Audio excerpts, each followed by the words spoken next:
देश की राजनीति में एक बड़ा झटका तब लगा जब उपराष्ट्रपति जगदीप धनखड़ ने अचानक अपने पद से इस्तीफा दे दिया। वो भी तब जब संसद का मॉनसून सत्र शुरू ही हुआ था। उन्होंने अपने इस्तीफे की वजह बताई स्वास्थ्य कारण। उन्होंने राष्ट्रपति द्रौपदी मुर्मू को पत्र लिखकर अनुच्छेद 67 के सबसेक्शन ए के तहत तत्काल प्रभाव से इस्तीफा दे दिया। अब सवाल ये है, क्या वाकई में ये सिर्फ एक स्वास्थ्य से जुड़ा फैसला है या इसके पीछे कुछ और गहरी बात छिपी हुई है। 74 साल के जगदीप धनखड़ साल 2022 में देश के 14वें उपराष्ट्रपति बने थे। उनके कार्यकाल का अंत अगस्त 2027 में होना था। इस दौरान वो राज्यसभा के सभापति भी रहे और कई बार विपक्ष के साथ तीखी टकराव में दिखाई दिए।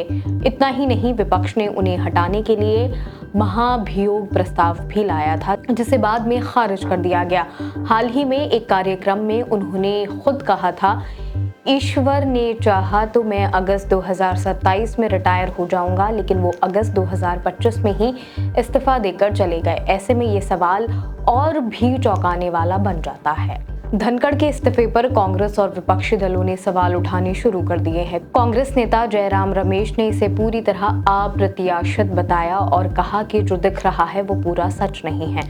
उन्होंने अपने एक्स अकाउंट पर एक पोस्ट किया जिसमें उन्होंने दावा किया कि सोमवार को राज्यसभा के कार्य मंत्री समिति में 2 बैठकें हुई थीं। पहली बैठक दोपहर 12:30 बजे हुई, जिसमें नड्डा और रिजिजू शामिल हुए, लेकिन दूसरी बैठक जो शाम 4:30 बजे होनी थी, उसमें दोनों नेता जानबूझकर नहीं आए और यही बात उपराष्ट्रपति को बहुत खटकी। जयराम रमेश ने कहा, इन्हें पहले से नहीं बताया गया कि ये नेता नहीं आएंगे। क्या इसी अपमान की भावना में उन्होंने इस्तीफा दे दिया? क्या ये सिर्फ स्वास्थ्य की वजह थी? क्या किसी गहरी राजनीति या रणनीति का हिस्सा? कांग्रेस सांसद गौरव गोगोई ने भी इसे चौंकाने वाला बताया और केंद्र सरकार से सवाल किया, क्या उन्हें पहले से इस इस्तीफे की जानकारी थी? उन्होंने ये भी पूछा, क्या नए उपराष्ट्रपति की योजना पहले से तैयार थी? वहीं कांग्रेस के वरिष्ठ नेता कपिल सिब्बल ने एक अलग राय दी। उन्होंने कहा कि धनखड़ जी ने जो कारण बताया है, हमें उसे स्वीकार करना चाहिए। उन्होंने कहा कि उनका और धनखड़ का व्यक्तिगत रिश्ता अच्छा था, भले ही विचारधारा अलग रही हो। समाजवादी पार्टी के अध्यक्ष अखिलेश यादव ने इसे व्यक्तिगत फैसला बताते हुए सियासी बयान देने से इनकार कर दिया। वहीं अयोध्या से सांसद अवधेश प्रसाद ने कहा कि धनखड़ जी कल तक ठीक लग रहे थे, कोई बीमारी नजर नहीं आ रही थी, फिर अचानक इस्तीफा चौंकाता है। शिवसेना के संजय राउत ने तो एक कदम आगे बढ़कर बड़ा बयान दे डाला।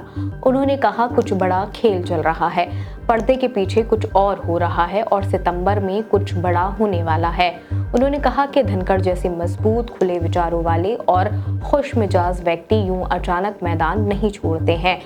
कोई मतभेद हो सकता है, लेकिन वो पीछे हटने वाले व्यक्ति नहीं लगते। बिहार से निर्दलीय सांसद पप्पू यादव ने भी इस इस्तीफे पर गहरा सवाल उठाया।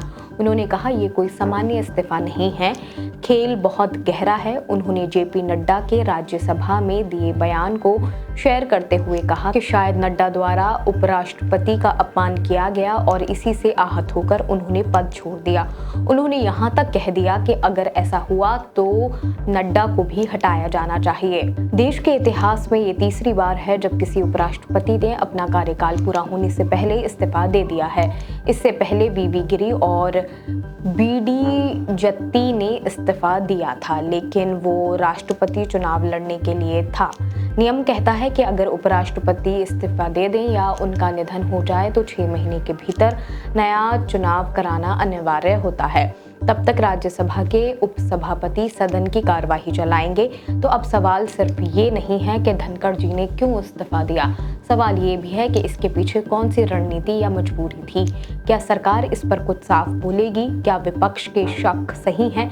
क्या वाकई सितंबर में कुछ बड़ा होने वाला है? आपको क्या लगता है? हमें कमेंट करके ज़रूर बताएं और ऐसे ही और वीडियोस देखने के लिए जुड़े रहिए ऑब्जर्वर पोस्ट के साथ।